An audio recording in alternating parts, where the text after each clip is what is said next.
Hello guys, तो कैसे हैं आप सब। आशा करती हूँ कि आप सब ठीक होंगे। तो आज आपके लिए मैं एक नया और बेहद ही रोमांटिक मेनहुआ एक्सप्लेन करने जा रही हूँ। तो कहानी की शुरुआत होती है। एक निर्दयी एटिले साम्राज्य में सिंहासन तक पहुंचने का रास्ता खून से लथपथ होता है। वहां का नियम बड़ा ही भयानक है।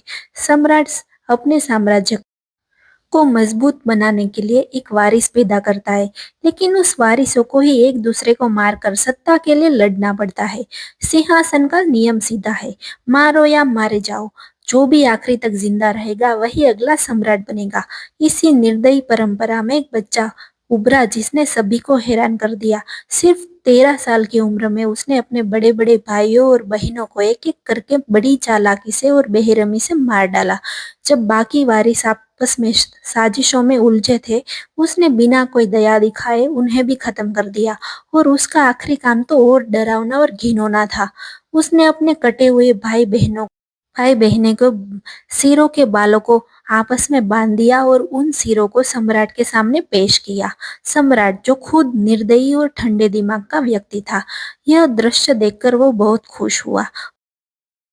उसे लगा कि उसे एक ऐसा वारिस मिला है जो इस साम्राज्य की ताकत को और बढ़ाएगा। लेकिन तभी जैसे ही सम्राट ने उसे अगला उत्तराधिकारी जैसे ही सम्राट ने उसे अपना अगला उत्तराधिकारी घोषित करने के लिए मुंह खोला, एक तेज धारदार खंजर उसकी छाती में घुस गया। सम्राट की आंखें सदमे में फैल गई। उसके सामने खड़ा था उसका अपना बेटा, जो मासूम सी मुस्कान लिए खून जैसे चमकती लाल आंखों से उसे देख रहा था। और वो बोला, इंतजार करना बहुत बोरिंग होता है। और इसी तरह उसने अपने पिता को भी खत्म कर दिया।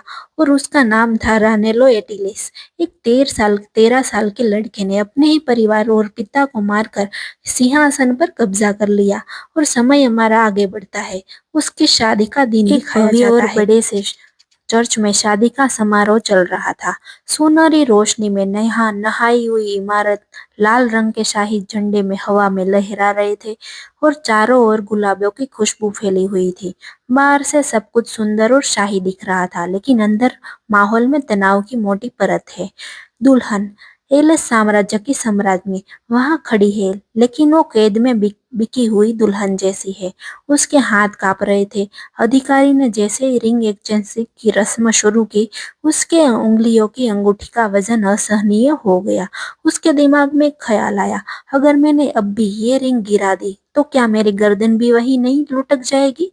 वो गहरी सांस लेती है, खुद को संभालती है और अंगूठी को उसके हाथ में पहनाती है। रानेला भी उसे पहनाता है। ठंडे नापे तुले आवाज में उसे कहता है, जैसे किसी की किस्मत पर शिकंजा कस रहा हो, यू मे नाउ किस द ब्राइड। अधिकारी कहता है। उसका दिल जैसे रुक जाता है, समय धीमा पड़ जाता है। वो खुद को संभालती है।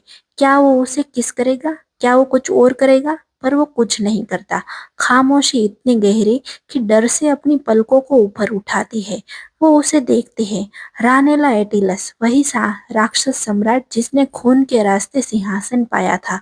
लेकिन इस वक्त सुनहरी रोशनी में नहाया हुआ गुलाब की पंखुड़ियों के बीच खड़ा हुआ आदमी खतरनाक रूप से खूबसूरत लग रहा था। उसकी मुस्कान शांत है, इतनी शांत कि उसे और डर लगता है। वो झुकता है और मुस्कुराते हुए कहता है, अगर तुमने 5 सेकंड और आंखें बंद रखी होती तो मैं तुमसे बोर हो जाता। और फिर वो उसे किस करता है। और दुल्हन के दिमाग में तभी एक सच्चाई गूंजती है, यह कोई असली दुनिया नहीं, यह एक नोवेल की दुनिया है। और मैं अब खुद नहीं हूँ, असल में उसका रिबोन हुआ है। य- यह वही कहानी है जिसमें रोनेलो एक निर्दयी सम्राट सेंट सेरेफिना को अगवा करता है और उसके प्यार में पागलपन की हद तक चला जाता है। असली कहानी में रोनेलो की बर्बादी साराफिना ही करती है। वो उसकी शुद्धता को तोड़ नहीं पाता और जलन में उसने उसके पहले प्यार पवित्र योद्धा ईडन की हत्या कर दी। इससे साराफिना का गुस्सा फूट पड़ा और उसने रानेलो के खिलाफ बगावत कर दी। अंत में रानेलो को पकड़ा गया और मौत की सजा दी। और इस कैरेक्टर का ना तो कोई नोवेल में नाम था, ना तो कोई उसकी अहमियत थी। उसका काम बस एक ही था, शादी के कुछ समय बाद सम्राट द्वारा मारी जाना, क्योंकि इस साम्राज्य में एक ही पत्नी की अनुमति है और तलाक नाम की कोई चीज नहीं है। नई नई पत्नी लेने के लिए पुरानी को मारना पड़ता है। वो सोचती है, काश मैं इस शादी से पहले इस दुनिया में आ जाती तो शायद भाग सकती थी, पर अब बहुत देर हो चुकी है। अब वो एक राक्षस सम्राट की पत्नी बन चुकी है और उसे पता है, अगर उसने कोई गलती की तो उसकी गर्दन और उसकी दीवार पर टंगी होगी। और वो ठान लेती है, रानीलो को काबू करने की कोशिश करना मूर्खता होगी। मुझे अदृश्य बनना होगा, ना दिखना ना ध्यान खींचना, बस बचते रहो। वो एक प्लान बनाती है। जिस दिन रानेलो साराफीना को पकड़ने के लिए मंदिर जाएगा, उस दिन वो अपनी मौत का नाटक करेगी।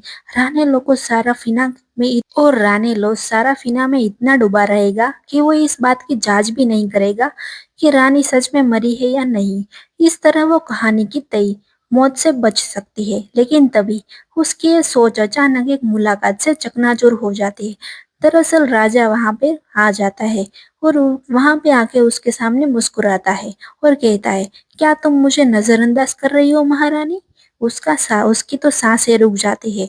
वो डर जाती है और कहती है, नहीं महाराज। वो हकलाती है। गलती में उसका पैर फिसलता है और वो जमीन पर गिर पड़ती है। वो उम्मीद करती है कि शायद उसे कमजोर और बेवकूफ समझकर वो अनदेखा कर देगा, पर नहीं। वो इंसान तो हंसता है, धीरे से, जैसे शिकार को फंसते देखकर कोई शिकारी हंसता है। और वो नजदीक आता है और कहता है, मैं तुम्हें सफाई देने का एक मौका देता हूँ। उसका दिमाग दौड़ता है। वो सोचो, कुछ बोलो।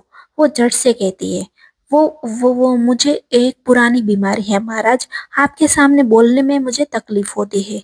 रानेलो को उसकी बात पे यकीन नहीं आता। वो झुक कर करीब आके पूछता है, ओह, तो क्या तुम मुझसे डरती हो? वो डर से जमीन पर घुटनों के बल बैठ जाती है। उसके दिल में एक एक ही बात चल रही थी, उड़ भी सकते हैं। और यहीं से हमारा चैप्टर 1 खत्म होता है।